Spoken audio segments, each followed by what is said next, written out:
Boa tarde a todos e a todas.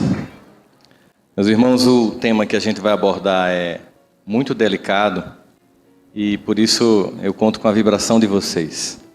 Porque aqui, nessa plateia, deve ter gente ou que ainda está muito depressivo, ou que já pensou em se matar, ou ainda pensa nisso. Aqui, desencarnados, estão irmãos nossos que, no momento de fraqueza, não conseguiram resistir a um convite nefasto e saíram da vida física, mas que já sabem, porque estão aqui desencarnados, que Deus nunca desiste, jamais, de nenhum de seus filhos. E essa é a mais consoladora das mensagens que o Cristo nos traz no seu Evangelho, com a sua própria presença em nosso mundo, indo até o final da sua tarefa, fazendo um sacrifício que nos exime de qualquer outro ritual ou sacrifício, já que uma vez Ele mesmo fez a grande caminhada e a grande jornada que nos inspira. Queria dizer da alegria de estar aqui pela terceira vez em Uberlândia, falando nesse primeiro congresso, que eu sei que será uma série de muitos congressos que Rubens e todos que fazem essa estrutura do movimento espírita aqui de Uberlândia, do Triângulo Mineiro, estão aqui fazendo, do 7º ano de aniversário dessa web rádio que nos permite estar com vários eventos em casa, ouvindo, mas voltar a esse tema para a gente começar fazendo alguns questionamentos. Nós sabemos, vamos esquecer por 30 segundos que nós somos espíritas. Esqueçam a ideia de mundo de regeneração. Precisaria ser espírita para, analisando os acontecimentos do planeta no momento, chegar à seguinte conclusão: estamos vivendo um tempo de crise? Será que se a gente ouvisse por um dia a notícia produzida pela humanidade, não nos daria a impressão de que alguma coisa está em desconstrução no momento? Ou que alguma coisa nova está sendo construída ao mesmo tempo? E que nessa crise na qual nós nos encontramos, e aí eu estou falando aqui, esqueça por 30 segundos que nós somos espíritas. Nessa crise na qual nós nos encontramos, se perde todas as referências de valores, de ética, dignidade, sendo nunca uma apenas crise financeira, nunca apenas uma crise política, e eu não estou falando só do Brasil, nunca apenas uma crise no campo da fé, ou como o nosso querido irmão falou, da família, e desse apelo tão lindo que ele fez sobre o desejo de estarmos juntos, nunca desistindo dos nossos filhos. Será que não dá para perceber que essa é uma crise que ela tem características bem diferentes das outras? Todas as outras crises da história humana, elas se concentravam num setor. Uma crise no modelo de fé durante a Reforma e Contra-Reforma, uma crise no modelo civilizatório após o fim da Idade Média, com o Renascimento, com as descobertas científicas, uma crise do modelo de economia com o início da industrialização, uma crise de sentimento de existência e de humanidade após o dia D de 1945, quando começa o fim da Segunda Guerra Mundial e a gente se vê diante de um capítulo negro da história humana.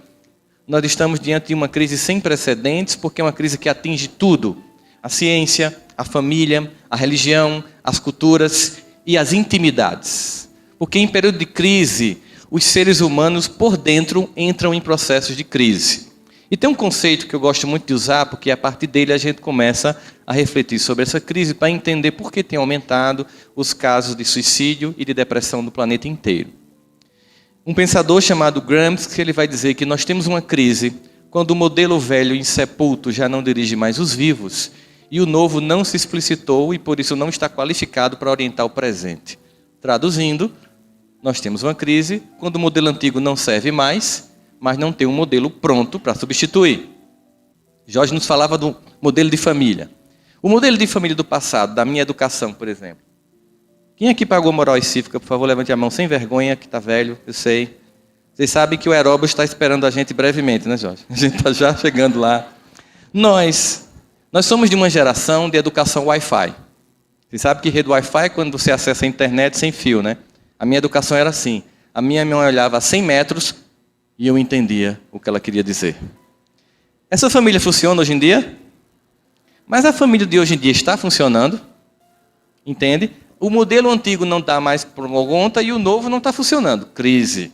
Nós temos isso na fé, nas ciências, na sociedade, na cultura. Vamos pegar um traço de deslinho cultural. Vou pegar só um ponto para vocês perceberem que momento de crise temporariamente se perde a escala de valores para a construção do novo. Mas é temporário. Nenhum discurso caótico, nenhum discurso depressivo. Temporariamente temos uma crise. Eu vou citar o que Kardec faz uma pergunta aos espíritos.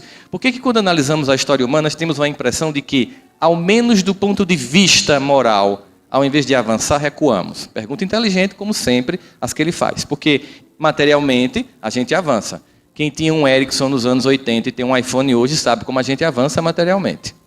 Moralmente é que é a grande questão. E os espíritos respondem: engana, e se observares bem, verás que a humanidade avança. Mas, às vezes, é necessário que o mal chegue ao extremo para que o homem sinta a necessidade do bem e das reformas. Entenderam? Às vezes é necessário que o mal chegue ao extremo para que os homens sintam a necessidade do bem e das reformas. Esse tempo. Chico Xavier disse que, conversando com Emmanuel, escutou dele que, nesse período de transição mais crítico, muitos irmãos nossos que estavam sem encarnar no planeta teriam uma oportunidade de voltar aqui, para fazer o que a gente chama de uma recuperação. Para ver se fica na escola terrestre, que vai mudar de patamar, vai virar uma certa universidade, e quem está no ensino médio ou passa no Enem, ou vai ter que ir para outra escola, continuando com o amor de Deus a assistir. E esses irmãos nossos, comprometidos em vários campos, especialmente da sexualidade, começam a reencarnar nos anos 60. Chico disse que uma vez estava em São Paulo, caminhando na avenida, quando finalmente ele viu pela primeira vez uma revista pornográfica.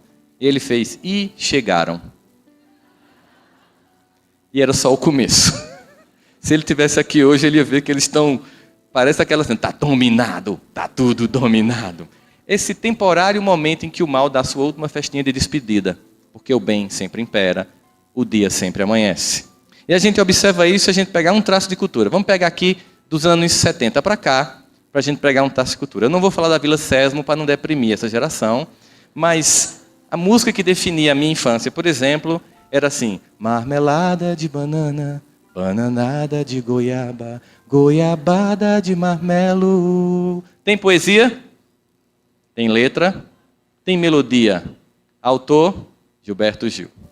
Depois veio a primeira paixão da minha vida, Simone. Ela não sabe que eu existo, mas eu fui apaixonado por ela.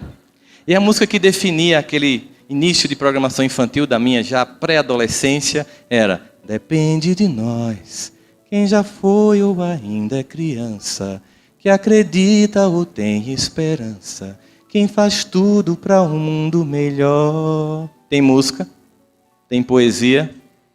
Tudo estava muito massa até que nos anos 80 para 90, no mercado fonográfico infantil no Brasil, entra um fenômeno, cuja música tema desse fenômeno é de uma hermeticidade poética quase que shakespeariana.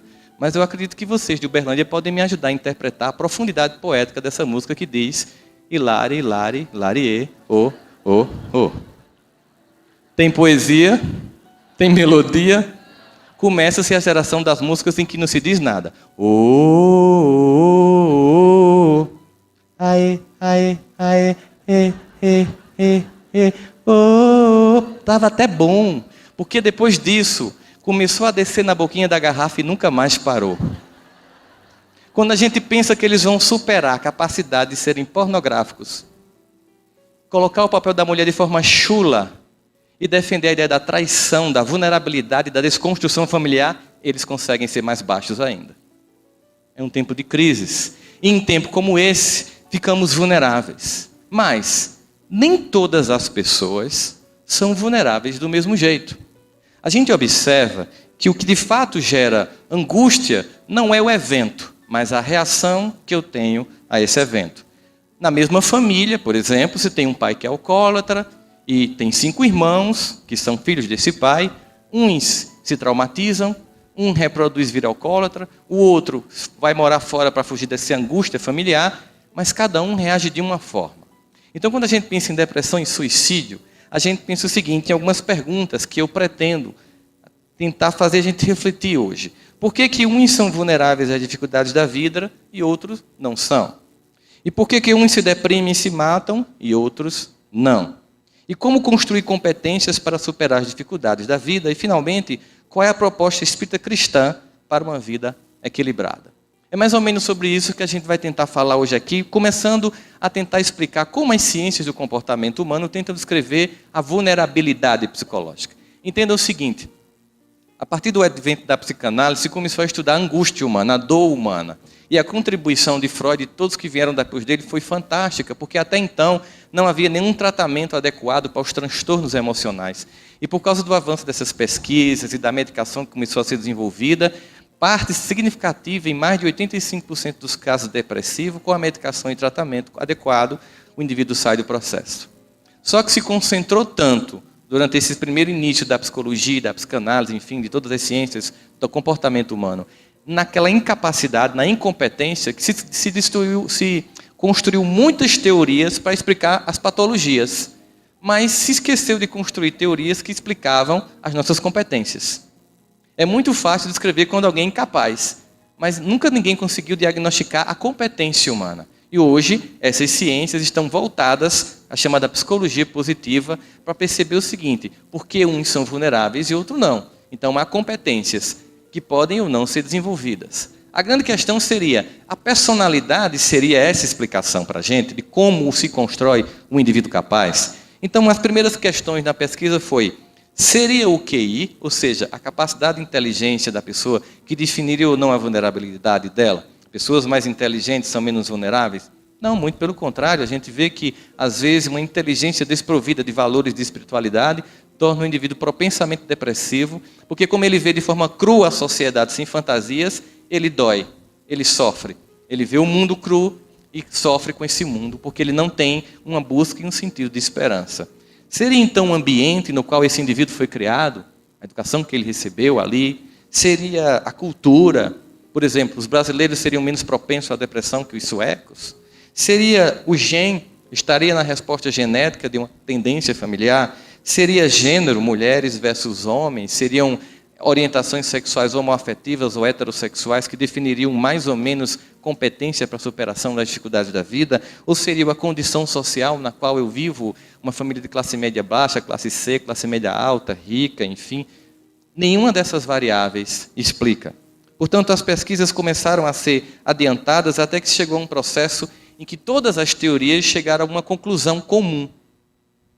E é interessante isso, porque a gente sente, quando Kardec começa na construção da terceira revelação, a construir três aspectos, ciência, filosofia e religiosidade, né, que é a espiritualidade, o aspecto moral, nós temos a ideia de que a ciência está se encaminhando para a descoberta daquilo que já foi aventado pelos livros sagrados, mas que houve um distanciamento por causa da perseguição do conhecimento humano. Mas todas essas ciências do comportamento chegaram à seguinte conclusão: todos os seres humanos já nascem com alguma coisa pronta, intrínseca. Alguma coisa já vem no equipamento da gente. Algo vem inato. E não é igual para todo mundo. Varia de ser humano para ser humano. Então eles começaram a pesquisar. Como é que a gente pode encontrar essa variação? De onde é que vem? Aquilo que a gente chama de psicologia comportamental começou a entender que talvez essa variação viesse das experiências humanas acumuladas. Outros, da aprendizagem social, seria a capacidade de aprender com os outros. Os que trabalham com a psicanálise pensam na libido e nos impulsos inconscientes.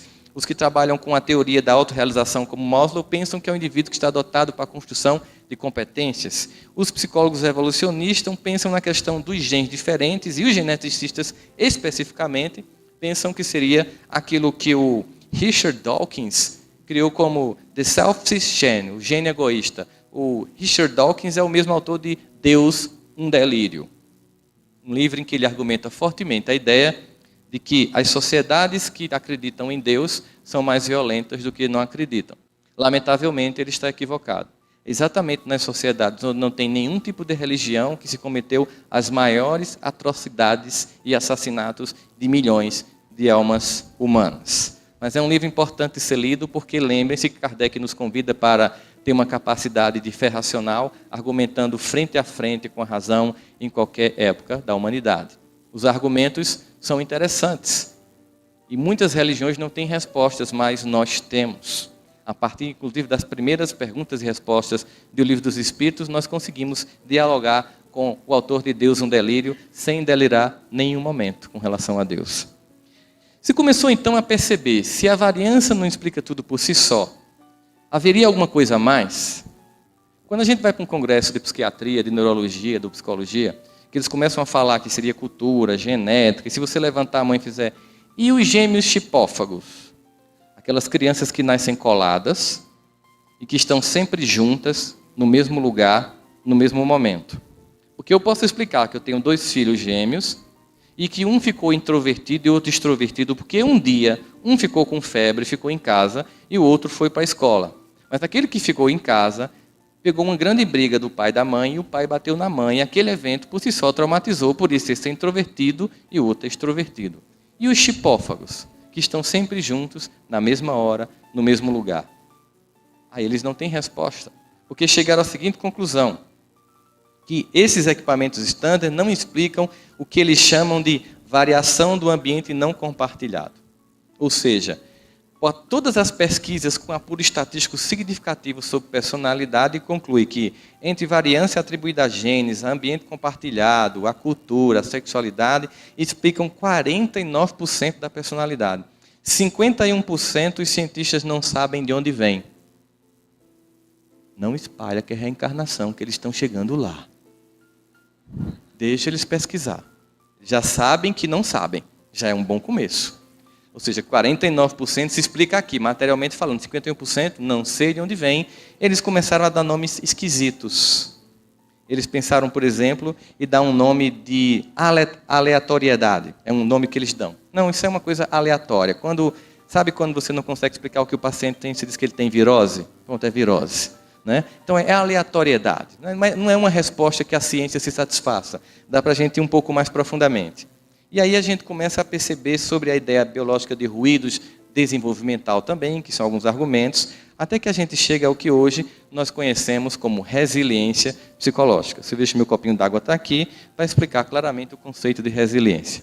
É um conceito da física que diz que resiliência é a capacidade que um material tem de voltar para o estádio anterior depois de sofrer uma pressão. Esse copo de plástico tem uma resiliência. Eu aperto, depois ele volta. Mas há um limite. Ele é resiliente até aqui. Imagine que seja um trauma infantil.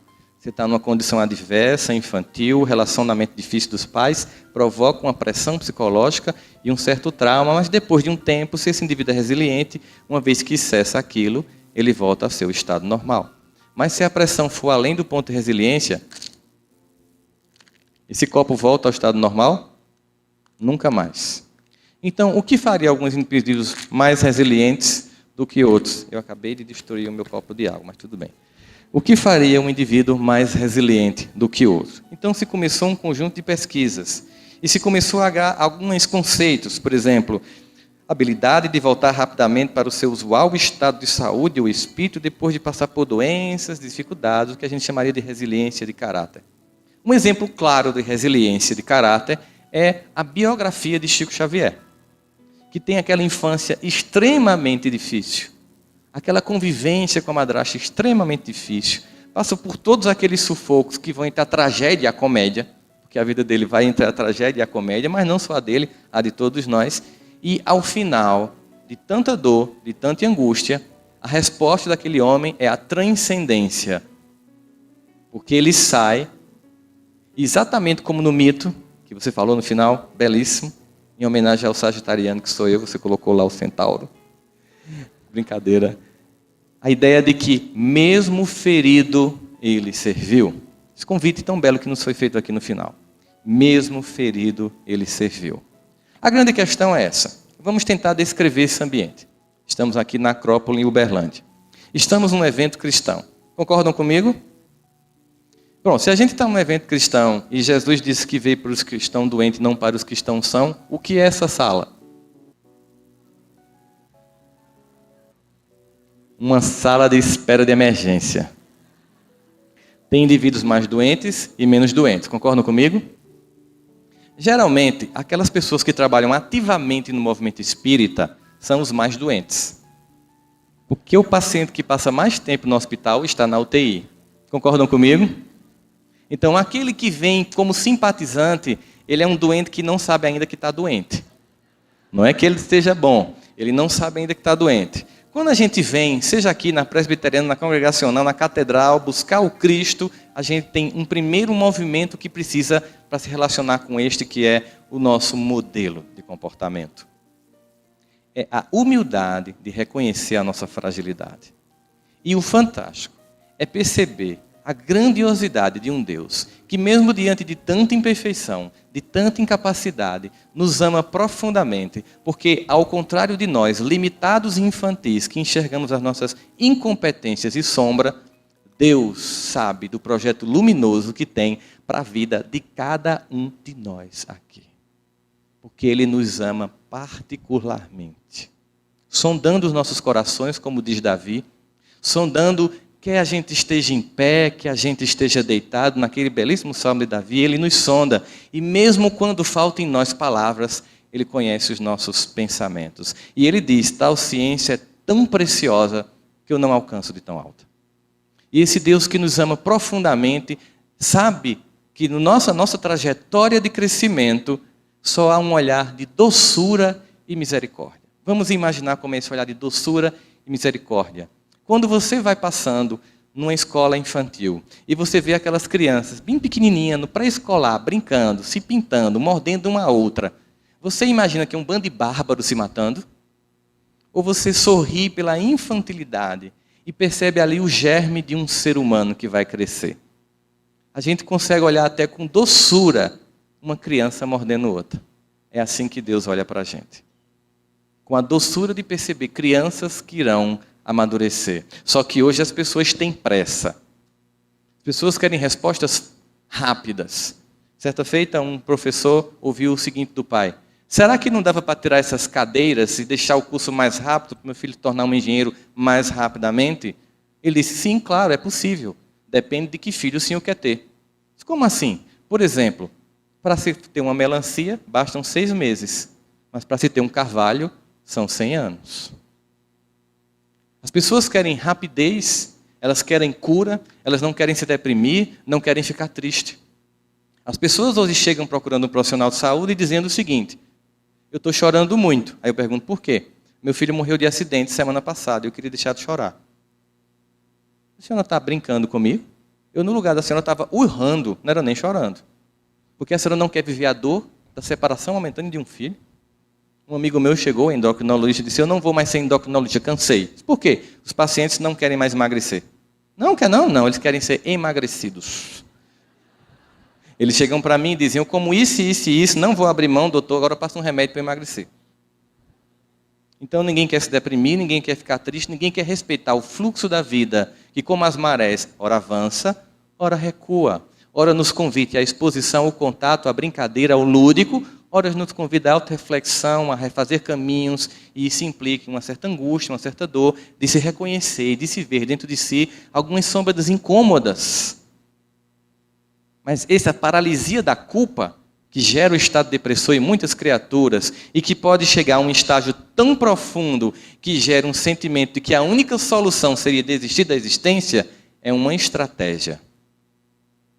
Nós sabemos que em todos os quadros emocionais e de adoecer de um modo geral da alma humana, aqueles irmãos com os quais nós tivemos conflitos e provocamos dores e angústias horríveis, eles se aproveitam desses momentos para ampliar o sentimento quando não são a causa primária desse sentimento. Mas ainda há o fato de que uma vez feito o trabalho de desobsessão e aquele irmão, que é o grande objetivo da reunião e não quem chega obsediado, é socorrido, o indivíduo continua mal, porque ele não se perdoou.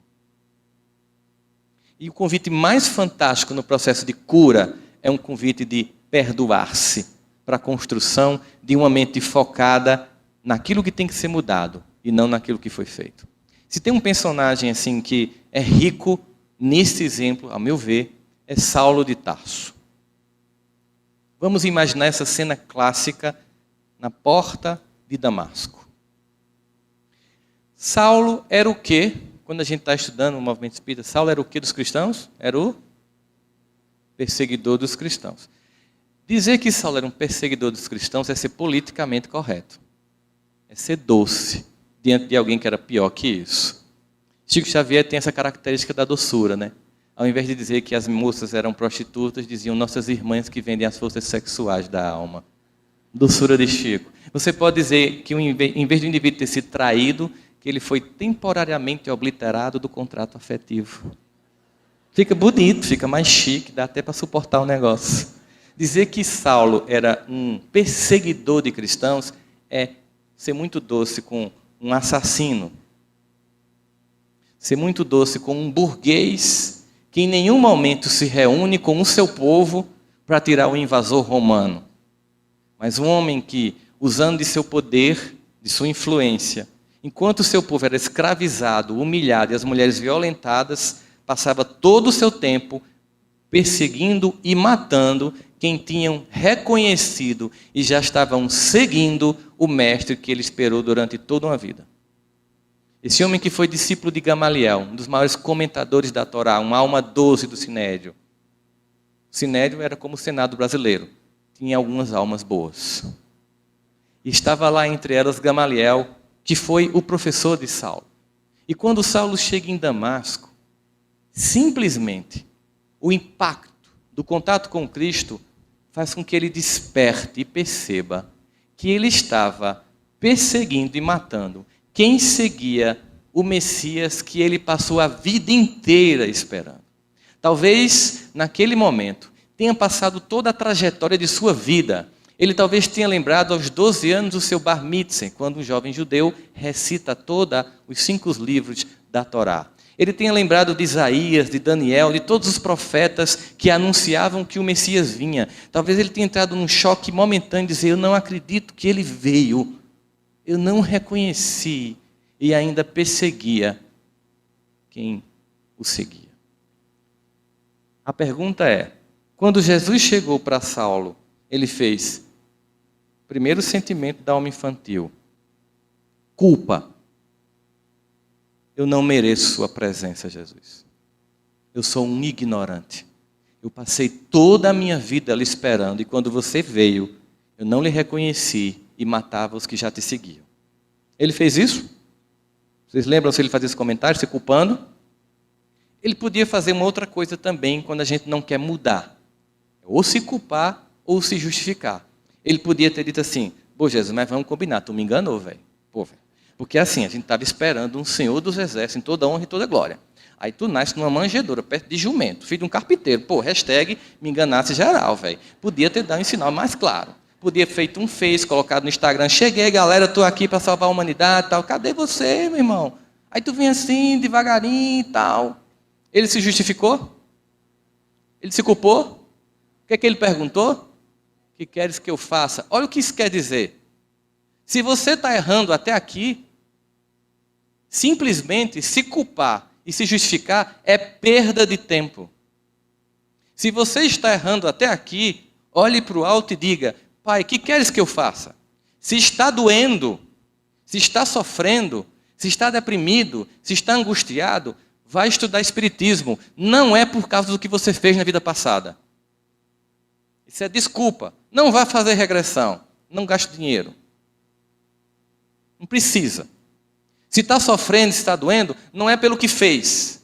É pelo que continua fazendo. Porque um gesto de amor cobre a multidão dos pecados. Basta mudar o vetor da atitude que o mestre convida, entra na cidade. Jesus deu receita de bolo a Paulo. Disse assim, você vai fazer isso, que queres que eu faça? Isso, não, ele não deu. Você sabe que é muito comum, as pessoas chegam no centro espírita, aí vai para o atendimento fraterno, aí conversa, conta a história, a angústia e tal. E aí a gente leva na mediúnica o nome, atendido, solicitação, os mentores sabem em detalhes o que está acontecendo, não conta nem para os médicos, porque não tem moralidade para entender e não julgar, e apenas aconselha que aquela família desenvolva mais a prática do Evangelho. Você recebe, dá uma palavra de conforto, oferece o Evangelho, solicita a esperança e diz, o que eles disseram? Que você tenha um pouco de paciência, mantenha sua fé em Deus, a prece e a prática do Evangelho. Sabe o que é que muita gente faz? Oxe, só? Decepção. Que as pessoas querem uma coisa mágica. Talvez a fogueira sagrada, o óleo ungido, uma coisa do tipo. As pessoas querem uma coisa mágica. Aí eu disse, a senhora entendeu? Eu vou repetir. Prática do Evangelho. Prática do Evangelho não é fazer mais Evangelho no lar. É viver o Evangelho no lar.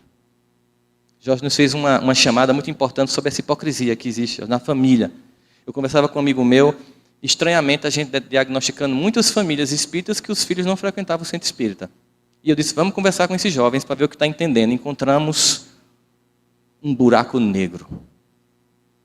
Muitos diziam, meus pais são hipócritas. No centro falam manso, assim que entra no carro começa a detonar quem frequenta o centro. Tu viu a cara da cínica hoje? Aquela carinha de santa, boa noite, meu irmão, toma uma mensagem de Jesus. Aí a criança começa a ver que tem um discurso e uma prática que não estão incompatíveis. O indivíduo é todo solícito na instituição e todo distante em casa. Prática do evangelho não é fazer um dia a mais de evangelho. É vivenciar esse evangelho no ambiente mais difícil e onde tudo acontece, que é o lar. E nesse momento, a gente poderia se perguntar, Saulo pediu uma receita de bolo a Jesus? Vamos imaginar que ele resolvesse dar. Tá bom, já que você perguntou o que queres que tu faças. Vamos lá. Primeiro eu queria que você mudasse de nome. Saulo é muito judeu. Eu queria um nome assim mais cosmopolita. Paulo, acho mais legal, é mais greco-romano. Eu tenho um projeto para você, eu vou abrir franquias do cristianismo. Você vai inaugurar essas franquias. Você vai lá em Coríntio, na comunidade de Romanos. Você inaugura a franquia, passa lá 1 ano, fazendo treinamento, qualidade total, gerenciamento com as pessoas. Mas aí você vai para abrir outra franquia, para ninguém perder a qualidade do trabalho, você fica enviando cartas, porque não tem o WhatsApp, para manter a doutrina sã, as pessoas orientadas, porque vai ter um pessoal meio perturbado, porque o pessoal é tudo doente, você vai atrair um monte de doente para essas igrejas que você vai fundar. Você vai viver do seu próprio trabalho, você vai perder essa sua pompa, essa sua circunstância, você vai ser abandonado pelos seus, você vai pedir comida onde chegar, vai viver da caridade alheia, você vai ser apedrejado, você vai fazer viagens com angústia, com sofrimento, você vai passar 3 anos no deserto só para baixar a crista, para que Cristo haja em você. Humildade. Depois você vai ser preso, e numa segunda prisão você vai estar em Roma. Muitos dos seus amigos vão lhe abandonar, você vai escrever uma carta. A última carta, a segunda carta a Timóteo. Timóteo é um dos poucos que vai ficar com você. Você não conhece, mas vai encontrar com ele. Fique tranquilo. #Timóteo, gente fina, não vai te abandonar. O único que vai estar lá com você, além de mim, claro. Nessa cidade que você vai estar lá, chamada Roma, vai ter um homem chamado Nero. Ele vai ter um surto psicótico, sem diagnóstico e sem Rivotril para tomar. Ele vai tocar fogo na cidade. Quando ele tocar fogo na cidade, o Ibope vai cair desgraçadamente e ele vai fazer o que costumará fazer no futuro um país que eu ainda vou fundar, chamado Brasil, vão ocupar a oposição. E aí você é a oposição, vai estar lá. Então você vai ser preso, um soldado vai chegar e decapitar a sua cabeça. Topa? Aí ele faria, Jesus, ó, tu é o cara, eu percebi, não rola mais perseguição da minha parte, tudo massa. Vou voltar para a Judéia, a gente se encontra depois. Não, sabe por que Jesus não deu receita de bolo? Porque é preciso que a gente mostre que é fiel no pouco para ser fiel no muito. É preciso que a gente mostre fidelidade no relacionamento para que haja investimento em nós. Por isso que André Luiz vai dizer, todo aquele que opere e coopere de espírito voltado para Deus. Olha só, todo aquele que opere e coopere de espírito voltado para Deus deverá aguardar sempre o melhor. E isso não é promessa de amizade, é a lei. Você não virou VIP. É a lei. Paulo disse isso. Todas as coisas cooperam para o bem daqueles que te amam. Foi esse homem que percebeu que despertar por Cristo não era uma coisa instantânea e automática. Que a angústia ainda estaria presente em nossa alma. Existe um salmo que foi escrito por Asaf, que é o Salmo 77, que ele revela um estado depressor. E é um salmo muito interessante porque, vocês sabem, são 150 salmos que são hinos, que são cantados na escadaria do templo de Jerusalém, enquanto as pessoas entravam para os rituais, para as ablações, para os sacrifícios, para os holocaustos a Jeová. E Davi conheceu, caminhando na região, um jovem chamado Asaf, que tocava símbolo. Símbolo é como se fosse pratos. Aquele mesmo símbolo que Paulo vai dizer em 1 Coríntios 13, ainda que eu falasse a língua dos homens e dos anjos, se eu não tivesse amor, seria como um símbolo que retina. Imagina um prato que não emite o som correto. Mas Asaf, ao contrário, era um jovem que tocava muito bem. e fazia parte da comunidade dos levitas, das tribos dos levitas, e então Davi o levou para Jerusalém para que ele fosse o regente do coral dos levitas. E dos 150 salmos, 105 são de Davi, 14 da família do Asaf, 7 deles. E o 73 e o 77 é interessante porque ele revela um estado de depressão em que ele diz: minha alma geme, não quero me consolar, me angustio e não consigo dormir, e não tem Rivotril para mim. Asaf está angustiado. E por que ele está angustiado? Porque ele está comparando a vida dele com a dos outros. Ele diz assim: por que é que os ímpios prosperam e o teu seguidor não? Sabe quando você tem assim, um vizinho ruim, corrupto, troca de carro, muda de casa, e você fala: meu Deus, eu não consigo nem comprar nenhum Fusca. Que coisa estranha, eu sou uma pessoa tão boa, tão decente, isso aqui prosperando, dá uma raiva. Porque a gente está fazendo o que ele estava fazendo no início do Salmo, medindo felicidade pelo olhar da matéria. Sentindo-se inferiorizado por se comparar com os outros no plano da matéria, esquecendo que o objetivo e o projeto de Deus é muito maior. É um projeto de transcendência à eternidade. Por isso que os judeus esperavam um Senhor dos Exércitos que libertaria a Judeia de Roma, e veio um Cristo para libertar-nos do jugo de todo o mal da humanidade por toda a eternidade. Naquele momento, Asaf vai dizer isso. De repente, no meio do Salmo, no versículo 10, ele diz: não, acordei, mudou-se a destra de Deus sobre a minha cabeça. Na verdade, ele que mudou o pensamento e entendeu: Deus é pura e imensa misericórdia. Isso mostra, tanto nesse Salmo 77, que está já, digamos, convertido ao Evangelho do Cristo, que não significa mudar de religião, mas mudar de atitude. Não implica dizer que imediatamente a paz visita nossos corações. Começa o diagnóstico da doença e agora a profilaxia para a cura. Por isso que Paulo vai diagnosticar, numa carta que ele manda aos Romanos 7:22, quando ele diz: quando eu quero fazer o bem, o mal está comigo, porque segundo o meu entendimento eu tenho prazer na lei de Deus, mas nos meus membros opera uma outra lei que me deixa debaixo da lei do pecado. Ou seja, já sei o que é certo. Eu fui para o congresso, eu fiz o ESD, eu faço sopão, campanha do quilo. Aí eu chego lá no trabalho e sou ruim igual aos outros, que coisa triste. Eu sei o que é o bom e ainda faço o que é o mal, ambivalência psicológica. Aí você entra na crise. A crise pode gerar um estado de depressão se você entrar na culpa. Mas se você entrar no que Joana de Ângeles nos propõe, troque culpa por responsabilidade, que foi o que Paulo fez. Tá bom, eu vinha fazendo tudo errado até aqui. A partir daqui, o que é que eu faço para acertar? O que queres que eu faça? Eu não vou perder tempo com o que foi. Não vou perder tempo, não. Eu vou ganhar com o que vem. Eu não vou ficar mais punindo pelo que eu não sabia. Porque ele vai dizer isso nesta carta. Talvez um diagnóstico sobre sua própria condição. Quando na primeira carta, Coríntios 13, ainda que eu falasse a língua dos homens e dos anjos, que muita gente acha que é de Renato Russo, desculpa, não é dele, é de Paulo. No finalzinho ele vai dizer assim: quando eu era criança, eu agia como criança, me comportava como criança. Mas agora que eu sou adulto, nada disso mais me convém.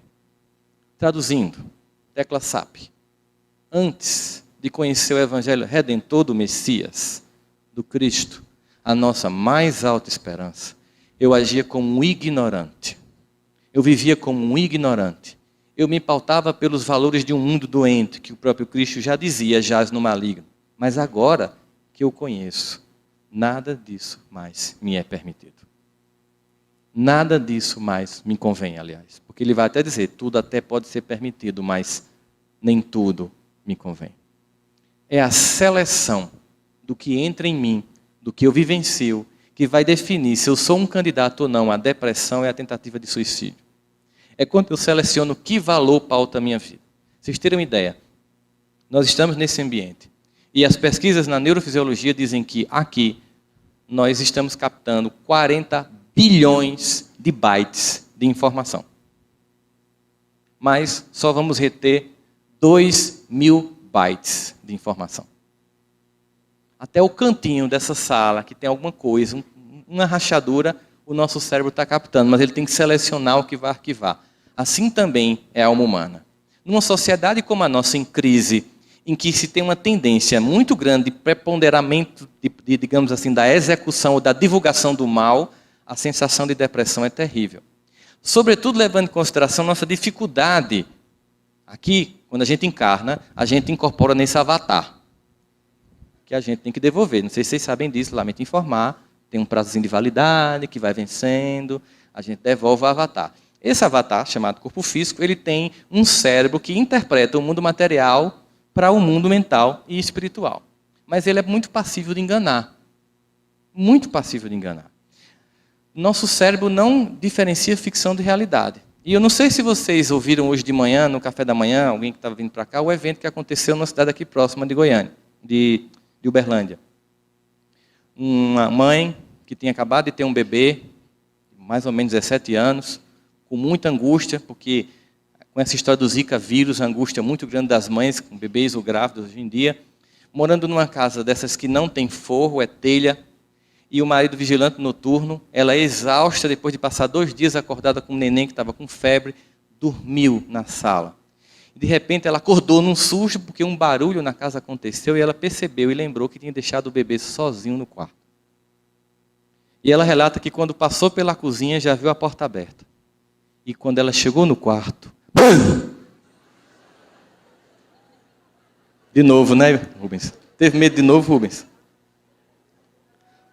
Eu fiz isso para quê? Tem um propósito, gente. Primeiro, para beber minha aguinha, que eu quebrei meu copo. Mas, sobretudo, para provar a tese. A mente não diferencia ficção da realidade. Percebeu? Fiquem tranquilos, essa criança nem existe, eu acabei de inventar isso. Está tudo bem nessa família ficcional, mas vocês entraram no clima, imaginaram a casa. Vê como é fácil enganar a mente humana. Vê como é fácil chegar para você e dizer assim: ninguém te ama. Você não merece ser feliz. Você é burro, você é feio, você é incompetente, você é incapaz, você não presta. Se mata logo. Desiste. Para com essa dor de ser tão incompetente. A gente termina escutando. A gente tem que pensar que o mundo fica dizendo, você não vale nada. Mas Jesus diz, mas eu gosto de você. Porque a relação de Deus conosco, nessa representação simbólica deste filho amado dele, é que Deus não nos ama se nós formos assim. Deus não nos ama se nós passarmos num bom curso no Enem, se nós darmos orgulho à família. Deus nos ama apesar de, porque Cristo é o protótipo daquele que nunca desiste. Que é assim que nós devemos ser com os nossos, mas sobretudo conosco mesmo. É ouvir essa mensagem dizer, eu sei da minha imperfeição, mas o amor de Deus transcende minhas incompetências e me possibilita me resgatar. Porque eu estou aqui pela misericórdia infinita de um Pai que tanto me ama, que nem me faz lembrar do mal que eu fiz, para que eu tenha um mínimo de paz para recomeçar. Que é capaz de me colocar na família do meu algoz ou da minha vítima para transformar ódio em amor, que jamais quer se afastar. Por isso, não escutarei a trama que diz que eu sou incompetente, que eu sou incapaz, que eu não presto. Eu vou me concentrar num processo sereno de autodescobrimento. Joana nos diz o seguinte, o ser consciente é aquele que nem se culpa, nem se justifica, apenas se transforma. Olha a cena. Mulher, onde estão teus acusadores? Não sei, Senhor. Ninguém mais está aqui com as pedras na mão. Eu também não te acuso. Nem culpa, nem justificativa. Transformação. Vá, minha irmã, não volte a pecar. E se ela pecasse, ele desistiria dele? Dela? Não. Mas nem sempre ela estaria perto para evitar o apedrejamento. E é um amor tão transcendente que o mesmo Davi, que conheceu Asaf e o levou para Jerusalém para cantar no templo, fez um salmo que é talvez a mais bela oração que existe no Antigo Testamento. Diante de uma situação difícil, lembrando de sua angústia de jovem pastor de ovelhas, tentando entender Deus a partir de sua perspectiva de pastor de ovelhas, ele faz o que a gente chama de ancoragem psicológica. O que é uma ancoragem psicológica? É quando, para nomear o novo desconhecido, eu uso o velho já conhecido. Por exemplo, quando pela primeira vez os seres humanos viram objetos voando de forma circular no planeta, chamaram de quê? Disco voador.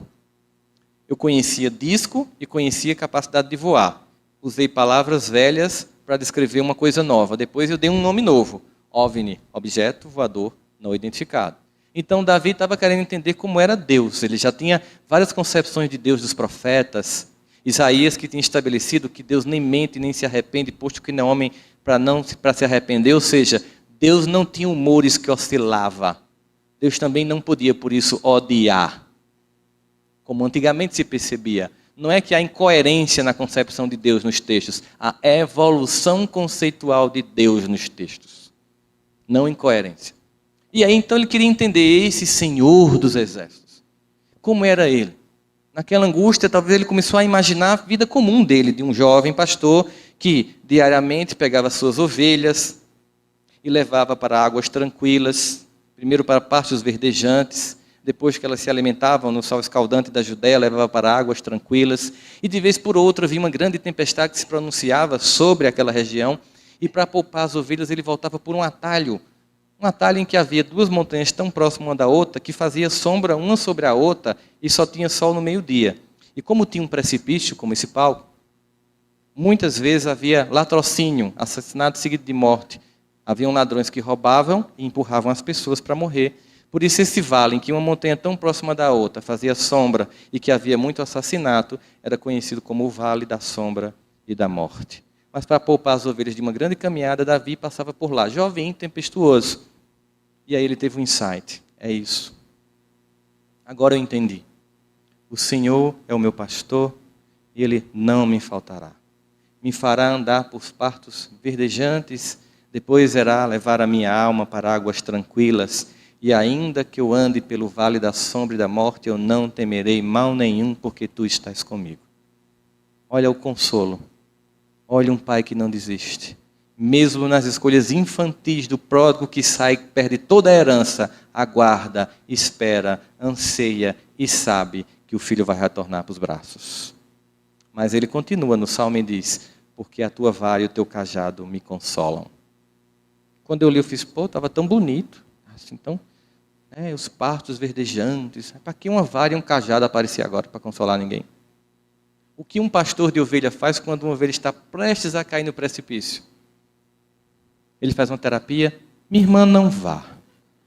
Não cometa suicídio. Ninguém sabe se você vai nascer um cavalo na outra encarnação. Não faça isso. Se você tem um filho e está com um preguinho para colocar no interruptor da tomada, você fica lá dizendo, meu filho, não faça isso. Você vai receber uma carga de 220 volts, vai ficar torradinho, mamãe vai ficar triste, vai ter um velório. Você vai dizer isso? Você desesperadamente puxa a criança. O que é que ela faz? Chora. Ela se sentiu o quê? Agredida. Mas você fez o quê? Salvou. A disciplina da vara e do cajado do pastor que jamais desiste nos faz voltar ao caminho da retidão. Às vezes, essa disciplina nos leva à dor. Dor jamais entendida por Deus como punição. Dor sempre percebida pelo ser que é puro amor como o último dos recursos para que o filho mude o caminho. Essa dor tanto pode ser física, como uma doença orgânica, como pode ser interna, uma doença emocional. Essa dor está a nos anunciar a necessidade de mudança de roteiro.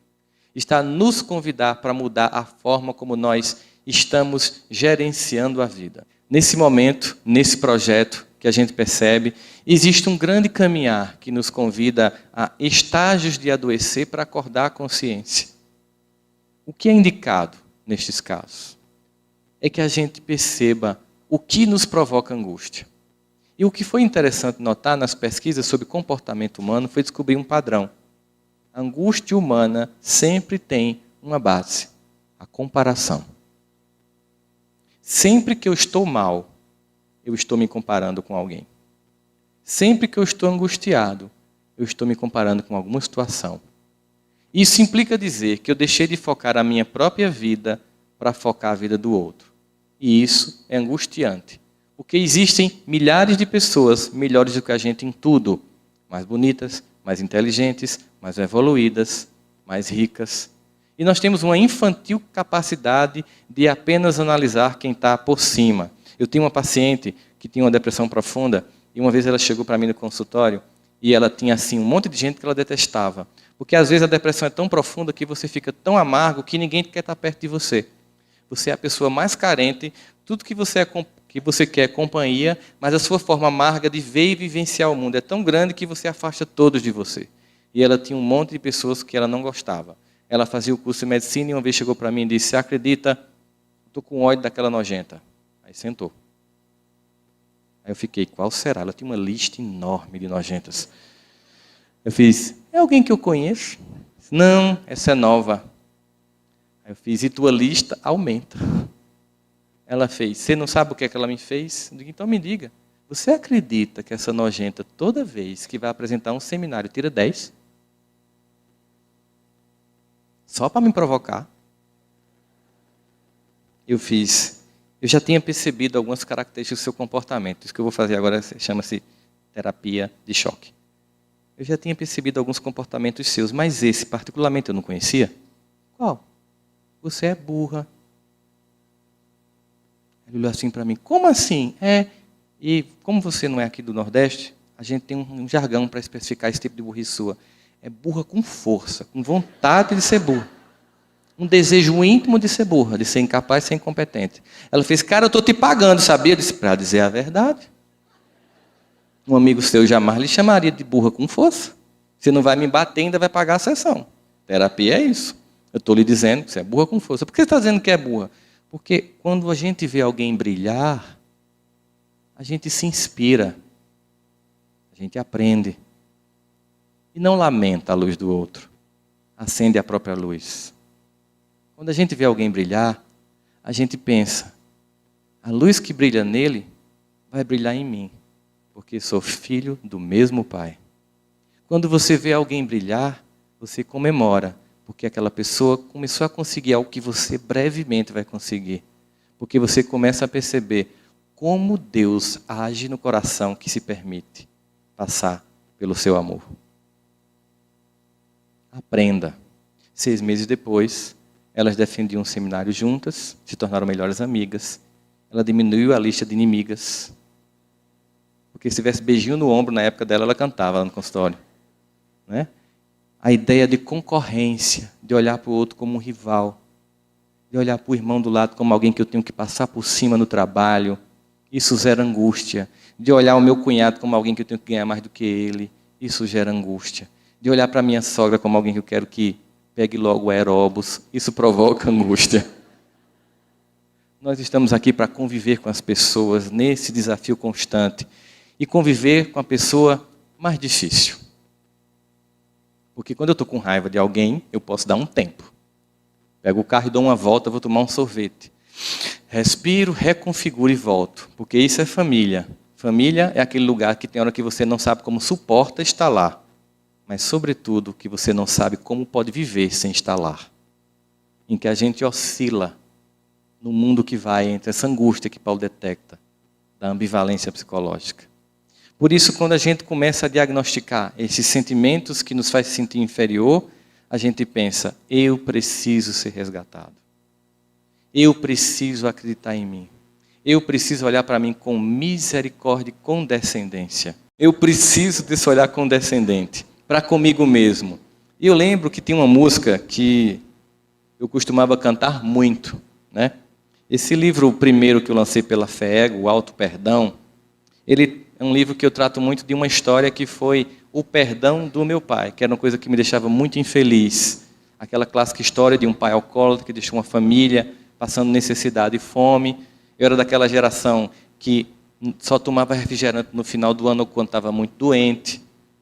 Aquela geração que não comprava roupa, porque vocês sabem Pobre não troca de roupa, é a roupa que troca de pobre. Você vai recebendo de alguém, de alguém, de alguém, de alguém. Enquanto aquilo não vira um mulambo, alguém está usando aquela peste, aquela camisa desbotada que você costura. Uma vez eu recebi uma calça que não tinha zíper, minha mãe costurou, eu fui para um aniversário, bebi refrigerante, não pude ir para o banheiro porque simplesmente não tinha como abrir a calça. E toda vez que isso acontecia, eu dizia, por causa do meu pai. Quando eu fui casar com minha esposa, depois de eu tê-la convencido, muito moído, ela disse, eu só caso com você se você perdoar seu pai. Porque eu não quero casar com um homem que vai ser pai e que não perdoa um pai que tem. E eu comecei a fazer um resgate. Perdoar meu pai significava perdoar alguém que eu sempre acusei, sempre tive lá como um bode expiatório para culpar quando tudo dava errado. Tão conveniente, né? Eu já faço 30 anos de idade, culpa do meu pai. É tão conveniente esse discurso da vítima.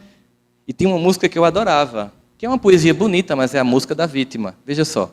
Quando eu fui ferido, vi tudo mudar, das verdades que eu sabia, só sobraram restos, e eu não esqueci toda aquela paz que eu tinha. Olha a vítima. Eu queria tanto estar no escuro do meu quarto à meia-noite, a minha luz, como dói. A vítima. Alguém que não se responsabiliza sobre a própria vida e age. Alguém que encontra culpados para se sentir triste, mas não se responsabilizar e não agir. Alguém que não perdoa, não porque não pode, mas porque não quer. Porque quer continuar na condição de coitadinho. Enquanto a gente está assim, nada acontece. Porque Jesus pergunta, queres que eu te cure? Tem que haver uma disposição íntima nossa. Uma vontade pessoal de curar. Uma vontade de se sentir capaz de ser amado por Deus. Olha o amor de Deus como é infinito. Você pensa em Osama Bin Laden. E imagina assim, que Deus ama ele profundamente e não vai desistir dele. Que um dia, das dores do processo de autoexpurgamento no qual ele se encontra, ele será resgatado. Que um dia ele despertará a consciência. Que um dia ele desenvolverá competência, desenvolver a cura de uma doença para salvar tantas vidas quanto ele matou. E assim uma misericórdia infinita que se revela a cada momento de um Deus que jamais desiste. Nós precisamos ter paciência com a nossa própria existência. Precisamos ter foco com a nossa própria vida para perceber que esse amor é mais transcendente do que a gente pode imaginar. Eu lembro dos muitos momentos na minha vida em que eu pensei em desistir. E lembro das muitas vezes que a angústia tomava conta de uma forma tão forte que eu achava que a melhor solução era sair do cenário da terra. Mas ao mesmo tempo me vinha aquela sensação clara. Eu não posso desperdiçar a oportunidade que eu recebi. Quando eu comecei a equacionar algumas situações de perdão na minha vida, ao perdoar meu pai, finalmente eu percebi que eu nem direito de perdoá-lo tinha. Porque eu não tinha direito sequer de odiá-lo. Porque pelo fato de eu estar aqui, não importa tendo sido ele ou não competente na tarefa que ele tinha que ter cumprido, só o fato de eu estar aqui, pela vontade dele e da minha mãe, já gera uma dívida impagável. O que me só cabe ser reverenciar a eles. Sou eu aqui o resultado de um homem e de uma mulher, filhos de mais 2 homens e 2 mulheres, meus avós, nessa constelação que permite voltar à Terra para fazer algo diferente. Permite voltar à Terra para receber um novo convite. Permite voltar à Terra para ser um trabalhador da última hora, como todos nós somos. No momento de crise, de angústia, de desespero, em que almas inteiras perdem as vidas pela desesperança. E lembrar, nunca estamos sós. E lembrar, Deus jamais desiste de nós. E lembrar, Jesus está no leme. Toda essa angústia temporária passará. Toda essa dor temporária cessará. Porque um dia novo irá amanhecer. Estamos aqui construindo uma nova aurora e recebemos hoje um convite. Quando digo hoje, não é no congresso, hoje nessa existência. Nós, que no campo da fé, no passado, muito nos equivocamos, recebemos um doce convite do Cristo para estar aqui, junto da terceira revelação, para desta feita, com consciência, agir para mudar a nossa história e a história do mundo. Não nos cabe o sentimento infantil do desespero, da angústia. Nos cabe o sentimento de resgate. Que possamos entender quando Cristo diz que somos, sim, a luz do mundo e o sal da terra. Porque o nosso brilho não nos pertence. Porque entendemos quando Paulo diz, já não sou eu quem vive, é Jesus quem vive em mim. É num processo de construção de uma personalidade que transcende a angústia temporária das comparações infantis e se percebe um ser de um projeto de eternidade, amado de forma particular por um Deus que criou deste jeito. E a melhor homenagem que podemos fazer a esse Deus que nos ama é sermos nós mesmos. Ele nos criou único. Haroldo, Rossandro, José, Wagner, Jorge, únicos. A coisa mais ridícula é quando você abre mão de ser você para ser o outro. Porque Deus nos criou único e nos ama como somos. É por isso que Jesus dizia, vem como estás. Vem desse jeito. E eu, como um oleiro, te farei um vaso novo. Para um vaso novo acontecer, é preciso quebrar o vaso velho, é preciso transformar tudo em barro, para que ele possa nos moldar uma nova criatura. Pois, se no passado a minha música predileta era essa que eu estava cantando com vocês, qual seria a música então de agora? Eu vou aproveitar para azucrinar os ouvidos de Haroldo agora. Qual seria a música? Quando você simplesmente deixa de ser a vítima, quando você simplesmente deixa de encontrar culpados, quando você simplesmente entende a sua condição de alma eterna, entende o valor que você tem, você faz. Ando devagar, porque eu já tive pressa e leve esse sorriso, porque já chorei demais. Hoje me sinto mais forte, mais feliz, quem sabe o sol leva a certeza de que muito pouco eu sei, eu nada sei. Vocês conhecem o refrão? Conhecer as manhas e as manhãs, o sabor das massas e das maçãs. É preciso amor para poder pulsar, é preciso paz para poder florir, é preciso a chuva para sorrir. Cada um de nós compõe a sua história e cada ser em si carrega o dom de ser capaz e ser feliz. Nós não podemos delegar ao outro a tarefa de ser luz por nós. Nós não podemos delegar ao outro a tarefa de executar o perdão que nos pertence. Nós não podemos esperar que a salvação venha de fora, porque Jesus conta conosco para a regeneração deste planeta. Muita paz e muito trabalho para todos vocês.